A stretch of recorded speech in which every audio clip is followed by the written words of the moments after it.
നമസ്കാരം. നിത്യേന നമ്മളെല്ലാവരും ഉപയോഗിക്കുന്ന ഒരു വസ്തുവാണ് ടൂത്ത് പേസ്റ്റ് എന്നത്. നമ്മുടെ ഭക്ഷ്യവസ്തുക്കളും ഭക്ഷ്യേതര വസ്തുക്കളിലുമെല്ലാം മായം കലർന്നിട്ടുണ്ടെന്നും അപകടകരമായ പല രാസപദാർത്ഥങ്ങളും ഉണ്ട് എന്നും റിപ്പോർട്ടുകൾ പുറത്തു വരുന്നത് ആദ്യമായിട്ടല്ല.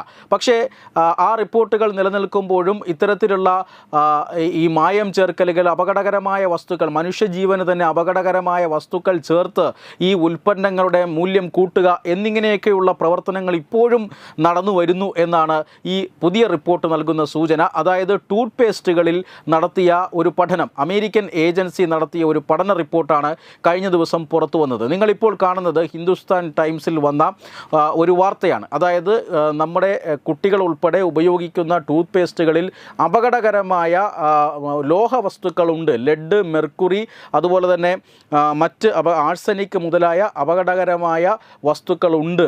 അത് അളവിൽ കൂടുതലുണ്ട് എന്നാണ് അമേരിക്കൻ ഏജൻസി നടത്തിയ പഠനത്തിൽ കണ്ടെത്തിയിരിക്കുന്നത്. ഇത് സംബന്ധിക്കുന്ന വാർത്തയാണ് ഹിന്ദുസ്ഥാൻ ടൈംസിൽ വന്നത്.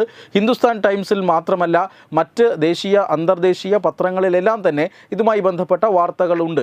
ആ വാർത്തകൾ നമുക്ക് ഇപ്പോൾ തന്നെ കാണാവുന്നതുമാണ്. അങ്ങനെയുള്ള വാർത്തകൾ പക്ഷേ കേരളത്തിലെ മാധ്യമങ്ങളിൽ ഒന്നും തന്നെ വന്നിട്ടില്ല എന്നതും ശ്രദ്ധേയമാണ്. എന്തായാലും ഈ വാർത്ത വളരെ ഞെട്ടിക്കുന്ന ഒരു വാർത്തയാണ്. നമ്മുടെ എല്ലാവരുടെയും കുട്ടികളടക്കമുള്ളവർ ഉപയോഗിക്കുന്ന ഒരു വസ്തുവാണ് ടൂത്ത് പേസ്റ്റ്. ആ ടൂത്ത് പേസ്റ്റിൽ ലെഡ്, മെർക്കുറി, ആഴ്സനിക് തുടങ്ങിയ മനുഷ്യജീവന് തന്നെ ഹാനികരമായിട്ടുള്ള വലിയ മാരകമായ വിഷം ആയിട്ടുള്ള ഈ പദാർത്ഥങ്ങൾ അടങ്ങിയിരിക്കുന്നു എന്നാണ് അമേരിക്കയിൽ നടന്ന പഠനത്തിൽ കണ്ടെത്തിയിട്ടുള്ളത് എന്നാണ് ഈ വാർത്ത പറയുന്നത്. അതായത് 51 ടൂത്ത് പേസ്റ്റുകൾ, ലോകമെമ്പാടുമുള്ള 51 ടൂത്ത് പേസ്റ്റുകൾ എടുത്തു പരിശോധിച്ചപ്പോൾ അതിൽ 90% ടൂത്ത് പേസ്റ്റുകളിലും ഇത്തരത്തിലുള്ള ലോഹങ്ങളുടെ അല്ലെങ്കിൽ മനുഷ്യന് ഭീഷണിയായ വസ്തുക്കളുടെ സാന്നിധ്യമുണ്ട്, അപകടകരമായ അളവിലുണ്ട് എന്നാണ് ഈ അമേരിക്കൻ ഏജൻസി കണ്ടെത്തിയിരിക്കുന്നത്. ഇങ്ങനെ കണ്ടെത്തി അവർ ഏതൊക്കെ ബ്രാൻഡുകളിലാണ് ഇതുള്ളത് എന്ന് കൃത്യമായ പട്ടിക പ്രസിദ്ധീകരിച്ചിട്ടുണ്ട്. ഇതിൽ തന്നെ അമേരിക്കൻ ടൂത്ത് പേസ്റ്റുകൾക്ക് പുറമെ നമ്മൾ ഉപയോഗിക്കുന്ന ടൂത്ത് പേസ്റ്റുകളുടെ പേരുകളും ഇതിലുണ്ട് എന്നുള്ളതാണ് ആശങ്കയുണ്ടാക്കുന്നത്. കോൾഗേറ്റിൻ്റെ ടോട്ടൽ വൈറ്റനിങ് എന്ന ഉൽപ്പന്നം, അതോടൊപ്പം തന്നെ സെൻസോഡൈൻ എക്സ്ട്രാ വൈറ്റനിങ് എന്ന ഉൽപ്പന്നം, അതോടൊപ്പം തന്നെ ക്രസ്റ്റ് ക്യാവിറ്റി പ്രൊട്ടക്ഷൻ എന്ന നമ്മൾ ഉപയോഗിക്കുന്ന ടൂത്ത് പേസ്റ്റ്, ഇതെല്ലാം ഇന്ത്യൻ വിപണികളിൽ സർവ്വസാധാരണമായ ടൂത്ത് പേസ്റ്റുകളാണ്. ഈ ടൂത്ത് പേസ്റ്റുകളിലാണ് അപകടകരമായ അളവിൽ ഉണ്ട്, ഇത്തരത്തിലുള്ള ലോഹങ്ങൾ ഉണ്ട് എന്ന് അമേരിക്കൻ ഏജൻസി കണ്ടെത്തിയിരിക്കുന്നത്.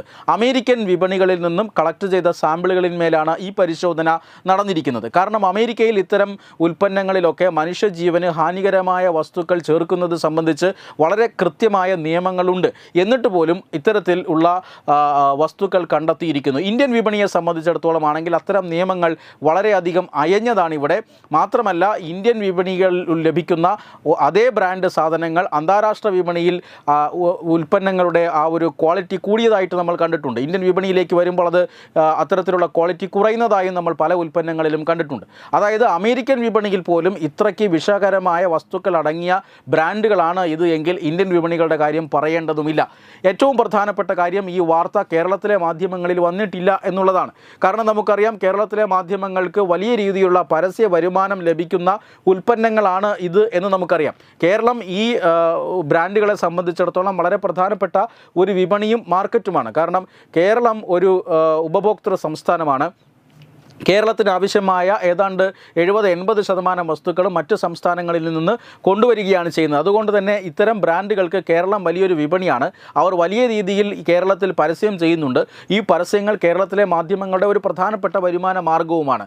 അതുകൊണ്ടാണ് ദേശീയ അന്തർദേശീയ മാധ്യമങ്ങളിൽ ഇത്തരത്തിലുള്ള വാർത്തകൾ, മനുഷ്യ മനസാക്ഷിയെ തന്നെ ഞെട്ടിക്കുന്ന വാർത്തകൾ വന്നിട്ടും മലയാളത്തിലെ മാധ്യമങ്ങളിൽ ഇത്തരം വാർത്തകൾ വരാത്തത് എന്നതാണ് അതിലെ പച്ചയായ യാഥാർത്ഥ്യം. എന്തായാലും ഒരു കാര്യം ഉറപ്പാണ്, മനുഷ്യ ജീവന് അല്ലെങ്കിൽ കുട്ടികളുടെ പോലും ജീവന് ഹാനികരമായേക്കാവുന്ന, കുട്ടികൾക്ക് മാരകമായ അസുഖങ്ങൾ പിടിപെട്ടേക്കാവുന്ന പല പദാർത്ഥങ്ങളും ഇത്തരത്തിലുള്ള ഭക്ഷ്യേതര വസ്തുക്കളിൽ അടങ്ങി നമ്മുടെ വിപണികളിൽ എത്തുന്നുണ്ട് എന്നതിൻ്റെ ഏറ്റവും ഒടുവിലത്തെ ഉദാഹരണമാണ് ഇത്. തീർച്ചയായും ഇത്തരത്തിലുള്ള വസ്തുക്കൾ വിപണികളിൽ എത്തുന്നത് തടയാനും മനുഷ്യന് ആരോഗ്യകരമായ വസ്തുക്കൾ ഉൽപ്പാദിപ്പിച്ച് വിപണിയിലെത്തിക്കാനുള്ള ഒരു രീതി അത് പ്രോത്സാഹിപ്പിക്കാനുമായി കൂടുതൽ ഇടപെടലുകൾ സർക്കാർ ഏജൻസികൾ നടത്തേണ്ടതുണ്ട് എന്നതിൻ്റെ ആവശ്യകതയും കൂടിയാണ് ഈ റിപ്പോർട്ട് സൂചിപ്പിക്കുന്നത്.